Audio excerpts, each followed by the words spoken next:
All right, Shalom. First and foremost, want to give all honor and glory to Yahawah, Ba'ashem, Yahawah Ba'ashem, Rachakwadash. It belongs to the elders and the apostles of Great Millstone. Salutations to all the Akim pushing his word with truth and sincerity and with charity. Yahawah is the true name of the Heavenly Father, whom the word English calls God, and Jehovah. Ba'ashem is in the name. Yahawah is his son's name, who the word English calls Jesus, and Rachakwadash is the Holy Spirit. You so-called Negroes, Latinos, and Native Americans are the true Israelites of the Bible. You are the true descendants of the Israelites of the Bible. You so-called Negroes, Latinos, Native Americans, as well as the speckled bird that's amongst the other tribes out there. You know, you are the Israelites, no matter what your outer appearance may seem to be, you know.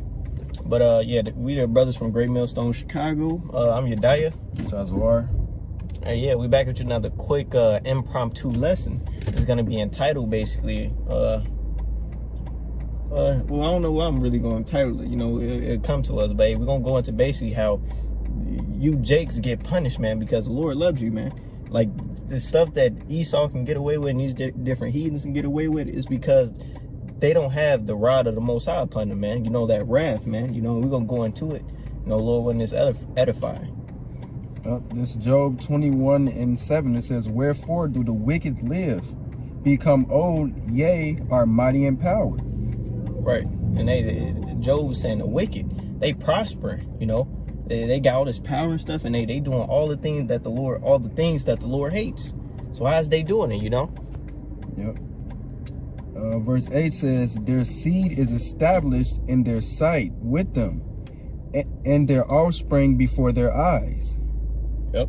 Their houses are safe from fear, neither is the rod of the Most High Yahawah upon them." Right. When you go into that word rod up in the Hebrew, man, it tells you that it's wrath, a literal stick or punishment, man. And hey, these heathens and stuff, they're prospering because they don't have the curses on them, man. You know, they don't have, you know, the Most High to chastise them for their moral improvement, man. So the things that Esau can do and you Jakes can't do, you can't get away with it, man. You know.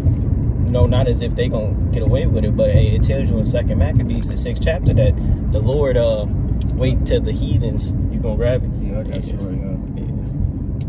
Yep. 2 Maccabees 6:12, it says, "Now beseech those that read this book that they be not discouraged for these calamities, but that they judge those punishments not to be for destruction, but for a chastening of our nation." Right. And hey, the Lord put curses on us, man, because ultimately he wanted us to do better, man. You know, he wanted us to he chastened us for our moral improvement, man. You know. So hey, when you read the book of Deuteronomy, you read the curse that's been put upon us, man. It's not to be, oh man, I don't want to be an Israelite. Oh man, this Israelite path is hard. No, man. That's the experience that you're gonna have to go through to get that proper conduct, you know. Yep.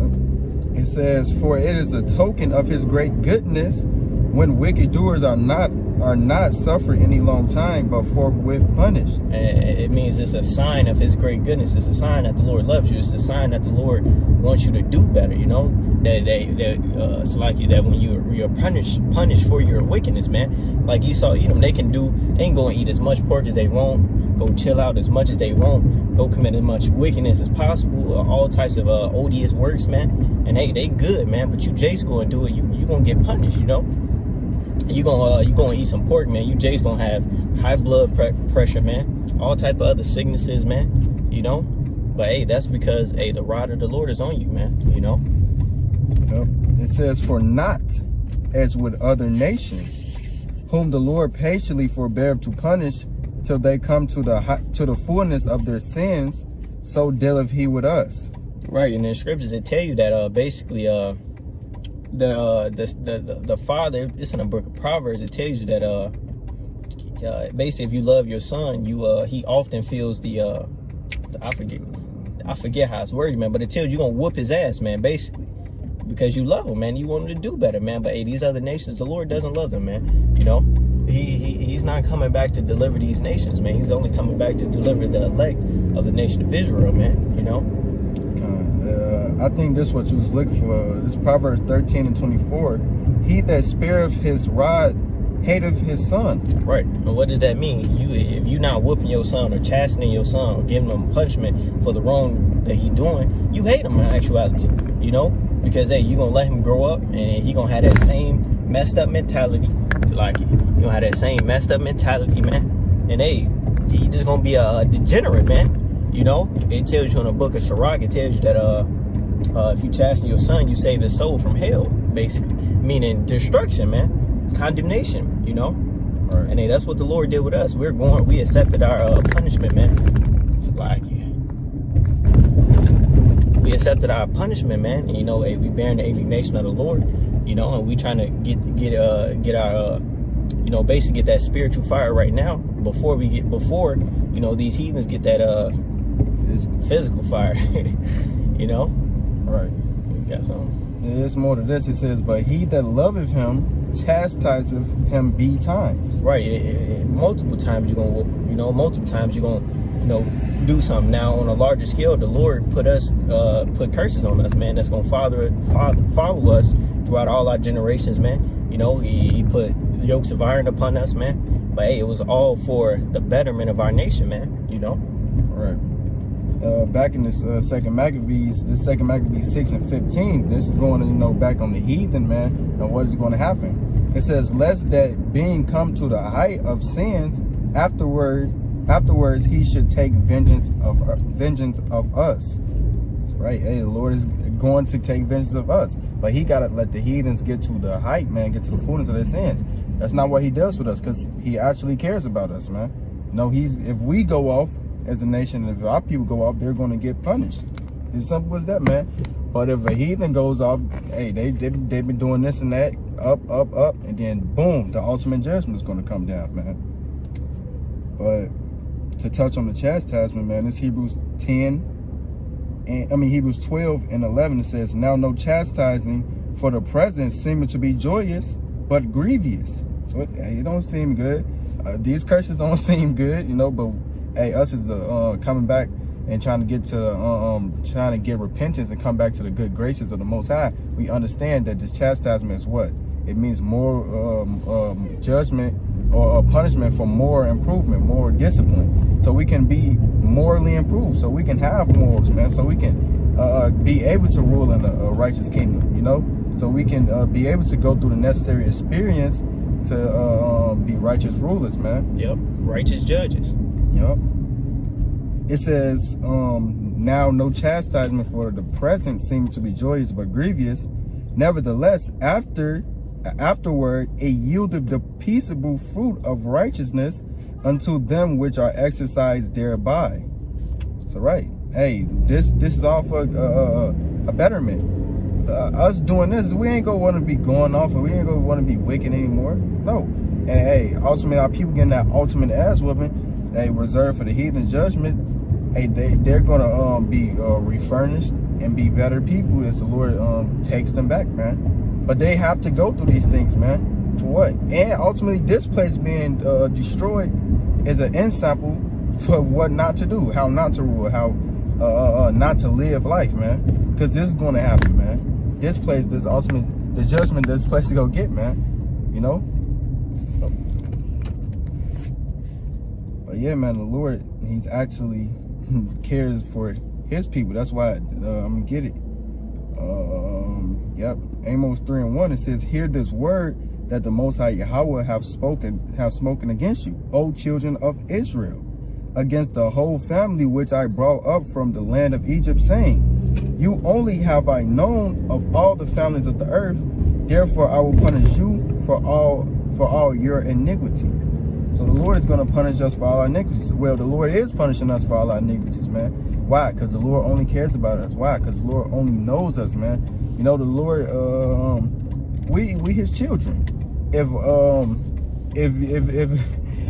you were a parent and your child was going off, not doing the way of life you told him and raised him to do, man, you're not going to just run and whoop his friends. Hell no. You're going to morally improve him, discipline him. Your son. Yes, your son. You're not going to give a damn about the other people's kids, and you know, you're not going to be tripping off the other people's kids that he's been doing this wickedness with.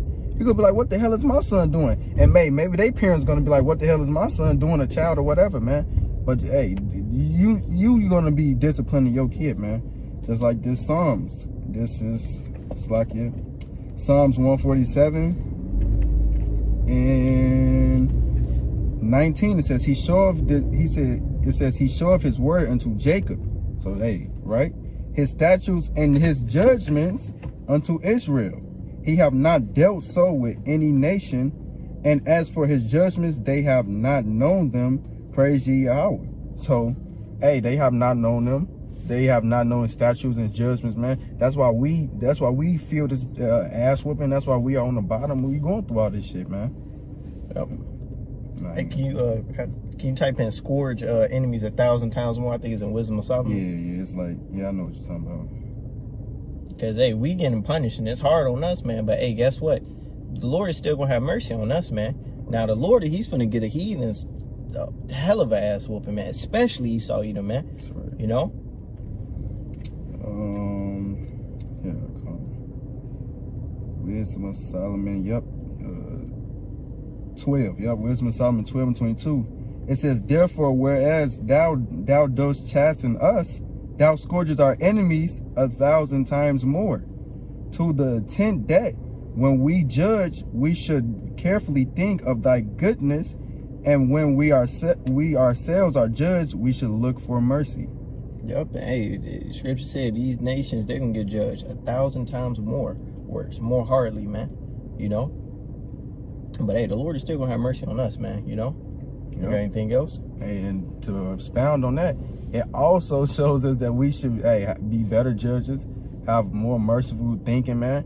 And hey, we should look for mercy, and we should judge with equity and mercy, man. Because this hell that we went through and the scourges and all the understanding of the Most High's wrath, man. So, hey, that's it on that. But hey, Lord willing, this was an edifying, quick lesson, quick nugget. And we'll go ahead and close it out. Call Halayim La. Yahawah, Ba'ashem, Yahweh Shai, Ba'ashem, B'chakadash. Double honors to the elders and the apostles of Great Millstone. Salutation to all the Akim, push his word with truth and sincerity and with charity. Shalom, Abba, Babal, and a Barakathon. Shalom, Abba, Babal.